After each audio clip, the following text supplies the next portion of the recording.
Moin zusammen, heute gibt es mal wieder ein kleines Werkstattvideo und zwar mit unserer Caballero 700.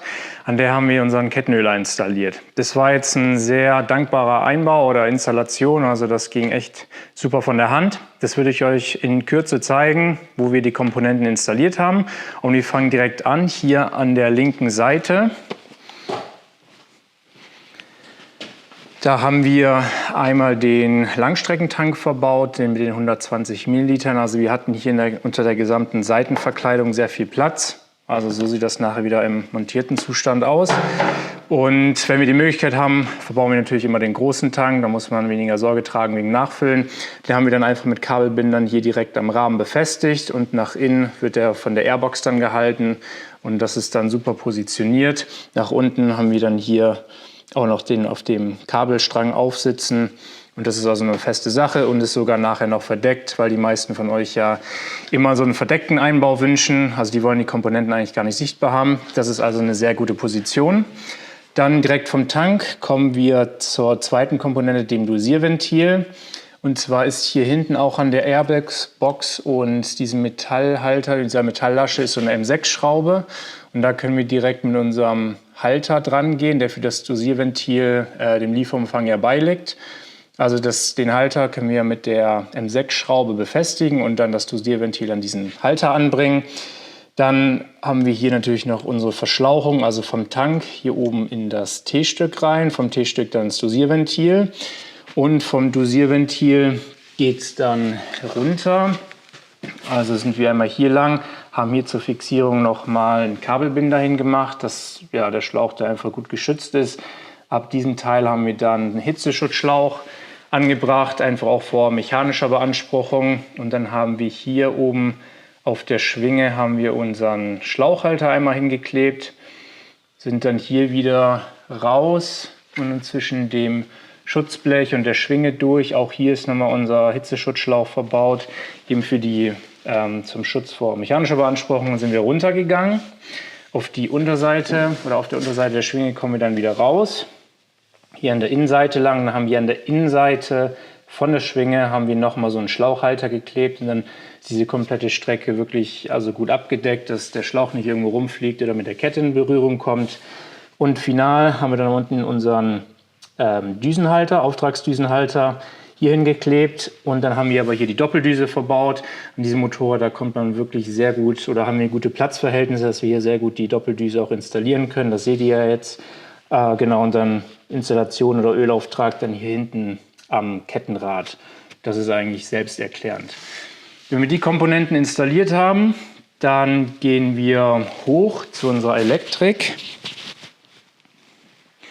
Und wir haben eigentlich die ganze Elektrik unter der Sitzbank installiert. Noch einmal kommen wir, um das hier abzuschließen, vom Dosierventil, kommt hier der Schlauch hoch, dieser Befüllstutzen, den werde ich euch nachher dann in der Verwendung zeigen.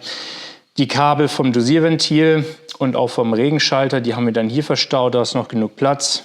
Die Steuereinheit dann hier auf der Batterie unter dieser Befestigung. Und dann bleibt eigentlich nur noch die Schaltleitung übrig, diese schwarz-weiße Leitung, die unseren Mofasser quasi mit Zündung einschaltet. Die haben wir hier angeschlossen und sind dann mit diesem Sicherungsabzweiger, das ist ein Zubehörteil, an den Sicherungskasten gegangen. Und zwar die Sicherung Nummer 2, das sieht man hier. Das ist das Standlicht und das ist eine 5 Ampere Sicherung, die wir hier ersetzen mit diesem Sicherungsabzweiger. Und dann können wir hier das direkt so anstecken, 2 Flachstecker, dass wir die Steuerleitung dann über die Sicherung geschaltet haben oder dass der Mofasser erst eben mit der Zündung angeschaltet wird. Wichtig ist hier noch, ihr seht jetzt hier die offenen Stecker. Die isolieren wir noch einmal kurz ab. Also da könnt ihr einfach so ein Klebeband drüber machen, dass die auf jeden Fall isoliert sind und nicht irgendwo Kontakt haben. Und dann ist die letzte Komponente von hier hinten, haben wir das nach vorne gelegt, den Regenschalter. Der ist dann hier links am Lenker zu sehen, also an der Armatur vom Spiegel haben wir den angebracht, einfach hier unten mit unter die Schraube. Und das Kabel, das haben wir entlang dem bestehenden Kabelstrang auch entlang gelegt. Wenn ihr es ein bisschen aufwendiger haben wollt oder ordentlich machen wollt, ihr könnt den Tank abnehmen, das haben wir in einem anderen Video erklärt. Ihr könnt es aber auch direkt hier unten am Rahmen entlang legen, das geht auch, je nachdem wie viel Zeit ihr euch da nehmen möchtet. Also beides ist möglich, einfach am Rahmen entlang legen oder eben den Tank anheben. Und das sind eigentlich schon alle Komponenten, wie wir sie jetzt installiert haben. Das heißt, unser System ist so schon einsatzbereit und ich würde sagen, wir starten jetzt einmal das Motorrad. Wenn wir jetzt einmal einen Blick nach hier vorne nochmal auf den Regenschalter werfen.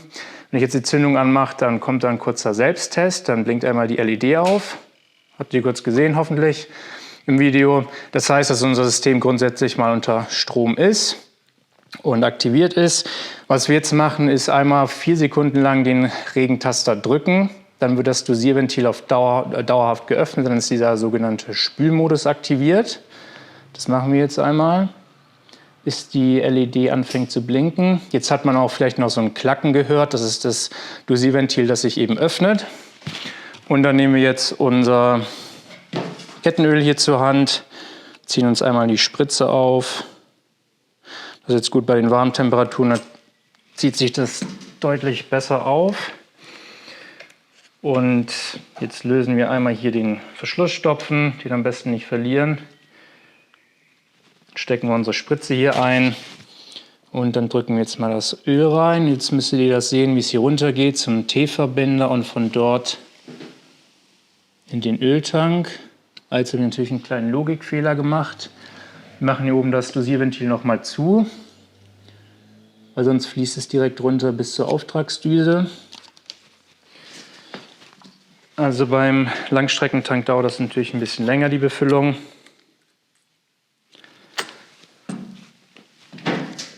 Machen da jetzt mal 2 Spritzenfüllungen rein. Dass erstmal ein bisschen der Tank befüllt ist.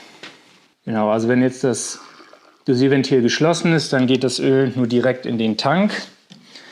Und damit wir die Ölleitung noch entlüften, das ist ja das, was man so einmal initial machen muss, wenn man das System installiert hat, müssen wir noch die Ölleitung entlüften, runter bis zur Auftragsdüse. Und dafür aktivieren wir dann den Spülmodus, den ich jetzt nochmal anschalte.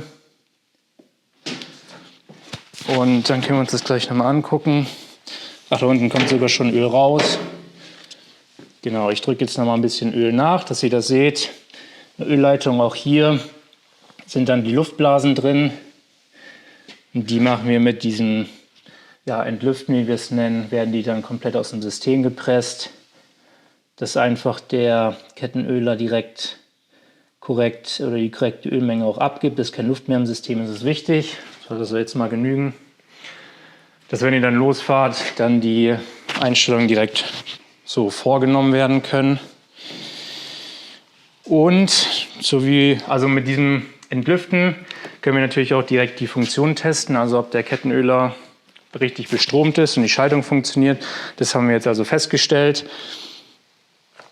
Das System ist voll mit Öl. Wir können jetzt natürlich noch den Öltank voll machen, ist ja klar für den Anfang. Und dann könnt ihr eure Verkleidung wieder dran bauen und auch die Sitzbank wieder drauf. Und dann seid ihr eigentlich schon bereit für die nächste Tour. Das mal in aller Kürze. Wir haben, so wie wir das immer machen, auch eine Dokumentation auf unserer Internetseite. Wir haben unter dem Video alle Komponenten verlinkt, also den Kettenöler an und für sich. Doppeldüse ist ja Zubehör und auch den Sicherungsabzweiger. Die sind alle unten in der Videobeschreibung. Wenn ihr sonst noch Fragen habt, könnt ihr uns natürlich auch gerne schreiben. Aber ich denke mal, das Video ist selbsterklärend, das ist relativ gut zu verstehen. Ansonsten gerne Rückmeldung geben, Like dalassen, Kommentare unter dem Video. Freuen wir uns immer gerne zu hören. Ich bedanke mich fürs Zuschauen. Bis zum nächsten Mal. Ciao.